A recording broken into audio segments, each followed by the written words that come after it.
planeur n'a pas de moteur, donc il faut essayer d'utiliser les ascendances, les mouvements aériens pour arriver à se diriger. Il y a une sensation de liberté exceptionnelle. On glisse dans l'air sur des vagues, l'air est dévié par les montagnes, ça crée des vagues comme l'eau et on va utiliser les parties qui montent de ces vagues pour se promener et tout. C'est une impression de liberté extraordinaire. Tous les hommes rêvent de voler comme les oiseaux et grâce au planeur on peut réaliser ce rêve. On est quand même enfermé dans un cockpit, c'est qu'on n'a pas cette sensation de ressentir l'écoulement de l'air sur la figure. Par contre, on va beaucoup plus vite, on va beaucoup plus loin et oui, on est comme un grand aigle qui se déplace dans l'air et ça c'est féerique.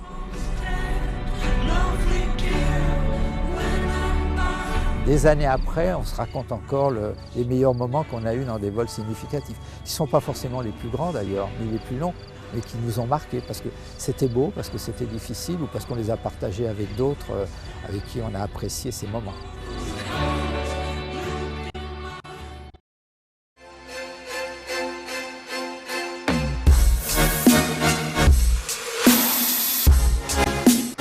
La première peur, c'est la peur de mourir, clairement, parce que même si on sait qu'on est en sécurité, on a besoin d'avoir confiance dans le matériel, surtout au début. Après, une fois qu'on a pris l'habitude de faire ça, on peut vraiment prendre plaisir sur les sensations qu'on a in situ.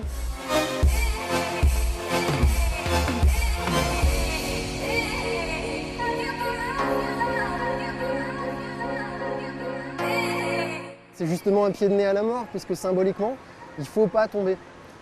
Et on est parfaitement en vie quand on est là-dessus, on est en pleine possession de nos moyens.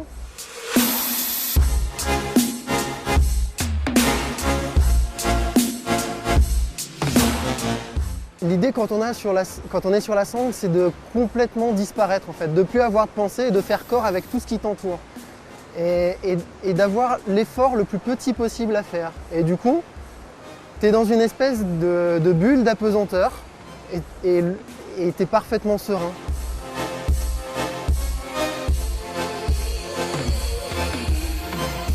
Tous les stress extérieurs disparaissent au profit d'un instant de grâce, un petit moment de bonheur perdu.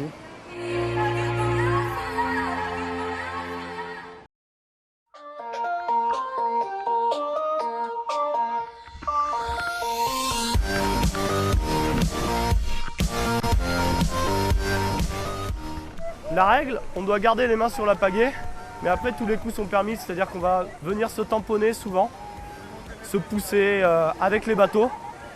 Bon, bien évidemment, il y a un peu de fair play, on ne vient pas se mettre des coups de pagaie dans la figure ou des choses comme ça, mais ça tamponne bien, ça plus la vitesse du courant, des fois ça peut faire des trucs un peu spectaculaires.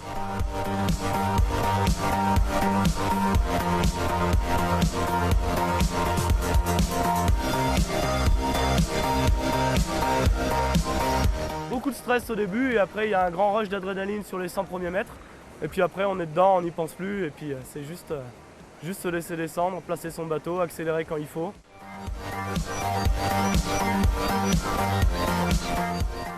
Les moments de stress, les moments d'adrénaline quand il va arriver sur un passage où il y a des obstacles, un passage où il y a des seuils, des choses. Les vagues qui nous chahutent, qui nous bousculent dans tous les sens. La flotte qu'on prend sur la figure, il faut garder les yeux ouverts à fond pour essayer de regarder où on va aller après.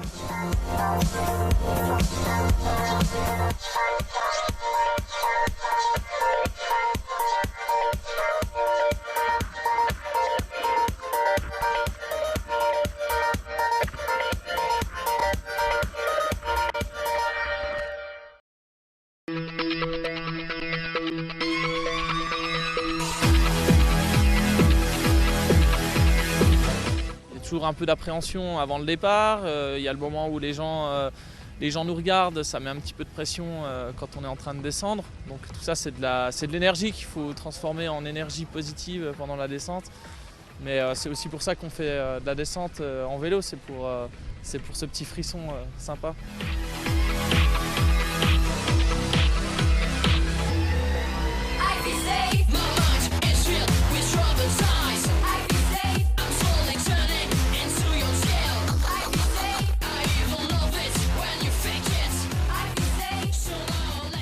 on est en l'air, on ne sait pas si on va réussir à aller jusqu'à la fin de la réception. Donc c'est aussi, il faut se stabiliser en l'air, il faut parfois tirer un petit peu sur le vélo pour aller plus loin quand on est un peu court. Il faut vraiment faire en fonction de son feeling sur le moment. Si jamais on n'a pas pédalé assez pour aller jusqu'au saut, et ben, il faut réaccélérer.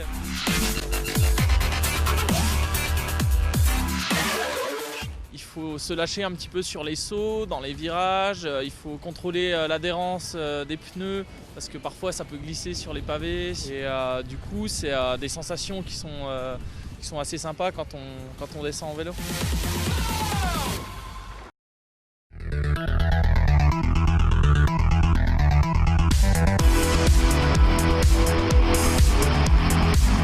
Je suis sans arrêt en recherche de sensations. Chaque départ d'une course, pour moi, c'est une décharge d'adrénaline. On lâche tout et c'est vraiment ce que je recherche. Et parcourir, descendre le plus vite possible, les obstacles, sauter, c'est vraiment les sensations.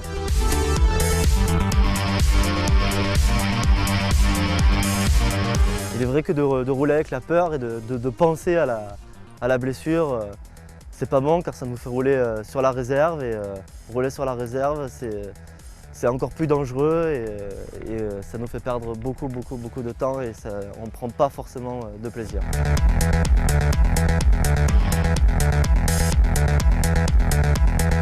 Il y a une prise de risque mais elle doit être maîtrisée et on doit rester maître du vélo et des éléments qui vont avec, c'est-à-dire s'il y a de la pluie, ben, on doit prendre en compte la boue car ça va glisser, tout plein d'éléments, donc c'est très important.